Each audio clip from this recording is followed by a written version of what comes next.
Welcome back to Flipping Pages Stirring Sauces. And if it is your first time here, welcome. My gratitude to those of you who have liked, shared, subscribed, and commented. Tawada and gratitude to those of you who wished me happy birthday and happy Earth Strong last week. Today I'm going to be talking about Black innovation in the Western world. Copyright disclaimer. Copyright under Section 107 of the Copyright Act 1976. Allowances made for fair use for purposes such as criticism, comment, reporting, teaching, scholarship, and research. Copyright use is a use permitted by copyright statute that might otherwise be infringing. Now, a few of our Black American cousins would like the rest of the world to think that everything good that has happened in the Western world was done by them.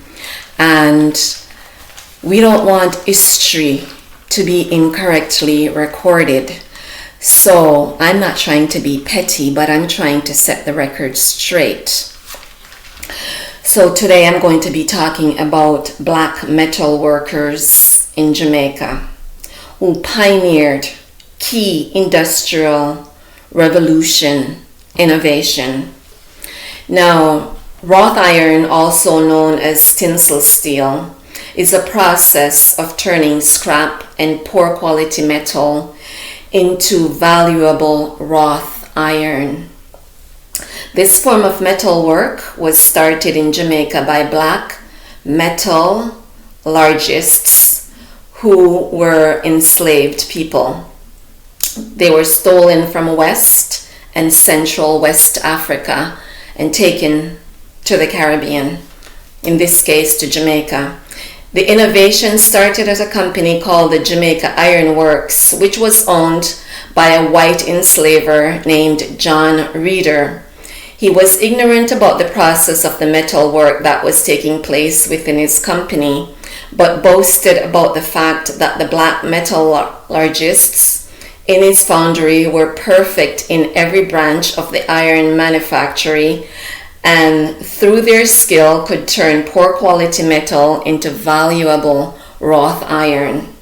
The process involved bundling scrap iron and heating it into a furnace that kept the metal separate from the heat source, and using grooved rollers, usually only used in sugar mills. The bundled metal was heated and squeezed through the rollers, and in that way the iron underwent a mechanical alchemy that transformed it from worthless scrap into valuable metal.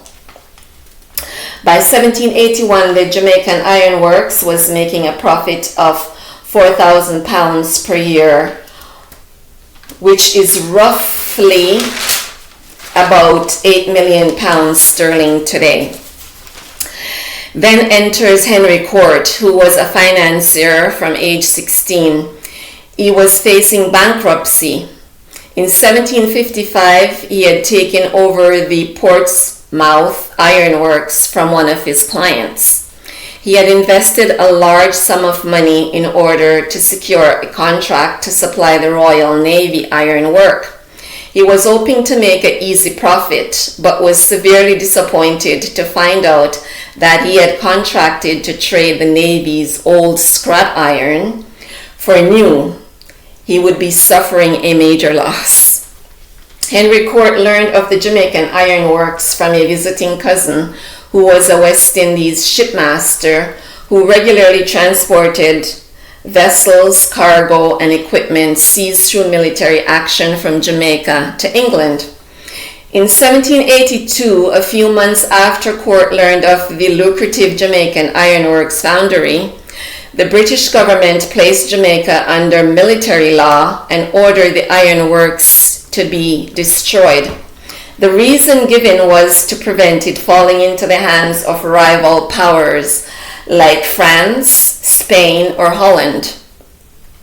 The real fear was that if black Jamaicans could convert scrap metal into cannon, then they could overthrow British colonial rule. The Jamaican Iron Works was destroyed to the ground. All the machinery, equipment, and enslaved workers were packed onto ships and transported to Portsmouth, where Henry Court patented the innovation. The innovation became known as the court process. Karma is a biatch that never forgets an address. 5 years later, it came to light that Henry had embezzled 39,676 pounds of Navy wages. The British government confiscated the patents and made them public, which led to widespread use of the innovation among British iron workers. This allowed scrap and poor quality iron to be converted into wrought iron on an industrial scale.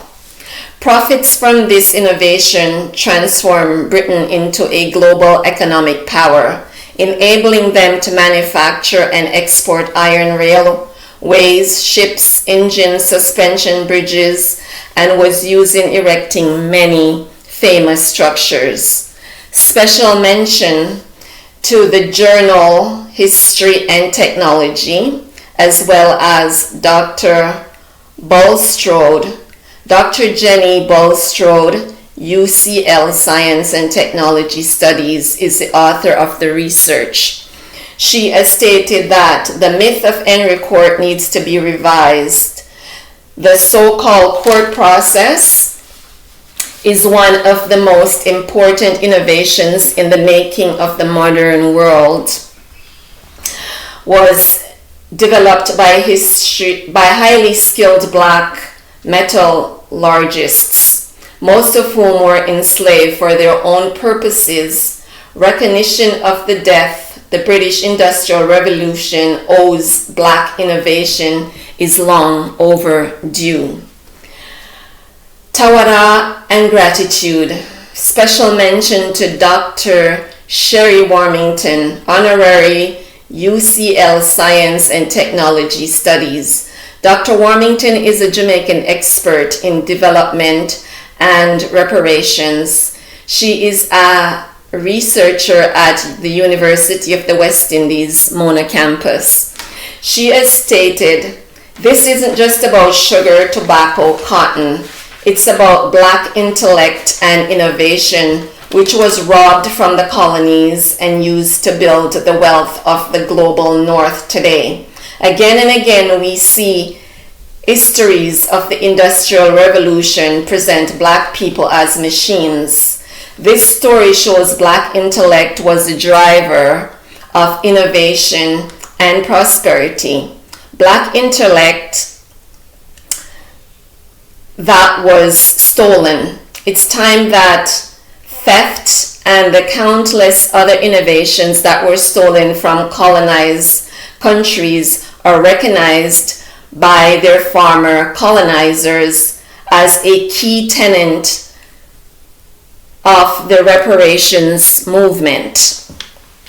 For my few black American cousins who are making it bad for black Americans around the world, notice the doctors didn't say black Jamaicans.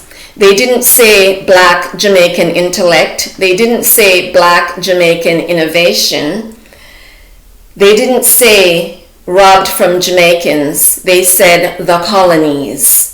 Unlike you, my condescending black American cousins, when Jamaicans go into battle for black people, we don't just do it for Jamaicans. We do it for black people worldwide. We are not selfish and we're very generous. We do not mind sharing. We believe that self-praise is no recommendation. Please do not forget to like, share, subscribe. Until next time, shalom. Mwah!